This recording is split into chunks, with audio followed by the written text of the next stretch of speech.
ఇక్కడికి వచ్చిన తక్షణమే ఒక రకంగా నాకు ఒక సంతోషకర వాతావరణం వచ్చింది. మనం అందరం ఒకటి ఆలోచించుకోవాలి. మీకు అందరికీ చెప్పేది ఒకటే, ఇది ఒక దేవాలయం లాంటిది. ఈరోజు సర్వసభ సమావేశం అంటే ఇక్కడికి వచ్చినటువంటి ప్రతినిధులందరూ ఒక దేవాలయంలోకి వచ్చినటువంటి మన అందరం. ఈ దేవాలయం పవిత్రంగా ఉండాలి. ఎక్కడే కానీ ఇక్కడ ఈ దేవాలయంలో పార్టీలకు అతీతంగా, పార్టీలు పక్కన పెట్టి మనమందరినీ గెలిపించింది ఎందుకు? ప్రజలందరూ సర్పంచులు కానీ, ఎంపీటీసీలు కానీ, ఎంపీపీ కానీ, ప్లస్ ఆ తర్వాత నన్ను కానీ ప్రజలు గెలిపించారు. ప్రజలు ఏమని మా నియోజకవర్గం కానీ మన మండలం కానీ అభివృద్ధి అవుతుంది, పలా నాయకుడు ఎన్నుకుంటే అనే ఆశయంతో మనకు ప్రజలందరూ ఓట్లేసి గెలిపించారు.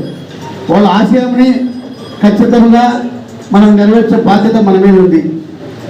ఇక్కడేదో పార్టీలు ఉన్నాయో ఒకరి మీద ఒకరు విమర్శించుకోవడం కానీ ఆ వాతావరణం మనకు కలగకూడదు. మనమందరము అభివృద్ధి బాటలో, మన మండలము చాలా వెనుకబడిపోయిన మండలం, మన మండలము చాలా పేద మండలం, దీనిని అభివృద్ధి చేసే బాటలో మనం అందరము చేస్తూ దీని ఇంకా ఏమేమి కావాల్సింది మీ సలహాలు నా సలహాలు తీసుకొని అందరం కలిసి ఈ మండలాన్ని ఒక ప్రత్యేకంగా తీసుకోవాల్సిన బాధ్యత మన అందరి మీద ఉందని చెప్పి ఈ సందర్భంగా మీకు అందరికీ తెలియజేసుకుంటున్నా. దాని మూలంగానే ఎవరికైనా మన సొంత మండలం అంటే అభిమానం ఉంటుంది. ఈ మండలంలో నా కోసం మన మండలవాసి గెలవాలి అని చెప్పి మన కార్యకర్తలు కూడా సుమారు 4,000 దగ్గర 4,000 ఓట్లతో మెజార్టీ గెలిపించారు. ఇది చాలా శుభపరిణామం. ఎందుకంటే అందరూ అన్ని మండలాలు కూడా ఇంతకుముందు నేను ఎలక్షన్కి ముందు చెప్పేవాడిని, రఘురాముడికి ఏమో చాపాడు మండలం మెజార్టీ తీసుకొచ్చేది, కాజీపేట మండలం రవీంద్ర గారికి మెజార్టీ తీసుకొచ్చేది. మన మండలం ఎందుకు మైనస్ వస్తుంది?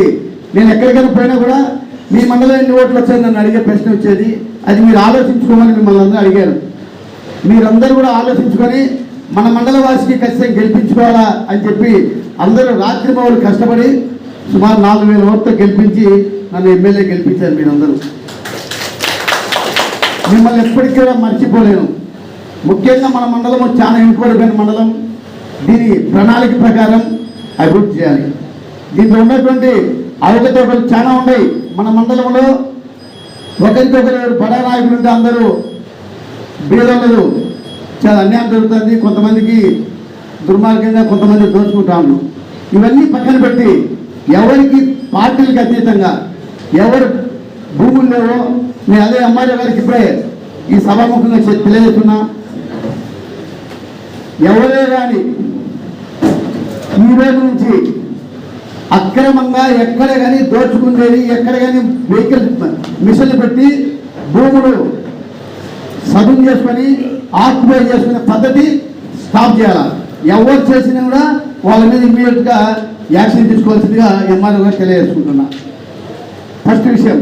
సెకండ్, మన మండలంలో డీకేటీ ల్యాండ్స్ ఎక్కువ ఉన్నాయి. ఎంఆర్ఓ గారు చెప్పేది ఏంటంటే డీకేసీ ల్యాండ్ ఎక్కువ ఉన్నాయి. డీకేసీ ల్యాండ్ టోటల్గా మన మండలంలో ఎన్ని ల్యాండ్స్ ఉన్నాయి, సక్రమంగా పద్ధతి ప్రకారంగా రూల్ ప్రకారం ఎంతమందికి ఇచ్చినారు, రూల్స్ ప్రకారం లేకుండా ఎంతమందికి ఇచ్చినారు, అవన్నీ డేటా ఫస్ట్ తయారు చేయాలి. తయారు చేసి ఇంకా ఎన్ని ల్యాండ్స్ ఉన్నాయి, ఇది టోటల్గా నెక్స్ట్ మీటింగ్ కల్లా మాకు టోటల్ డీటెయిల్ ఇవ్వాలి. ఎందుకంటే చట్టపరంగా అసైన్మెంట్లో పాస్ అయ్యి వాళ్ళు తీసుకునేది మాకే అభ్యంతరం లేదు, ఎవరికైనా తీసుకోవచ్చు. చట్టపరంగా లేకుండా ఎవరు ఊళ్ళో వాళ్ళు కొంచెం బలవంతులై కొన్ని 20 ఎకరాలు 20 ఎకరాలు 30 ఎకరాలు ఆక్యుపై చేసుకున్నారు. అటువంటి ఆక్యుపై చేసిన లిస్ట్ ఎంత ఉంది, ఎవరెవరు ఆక్యుపై చేశారు, అది ఫస్ట్ తీసుకొచ్చే బాధ్యత ఫస్ట్ మీకు ఎంఆర్ఓ గారికి ఉంది.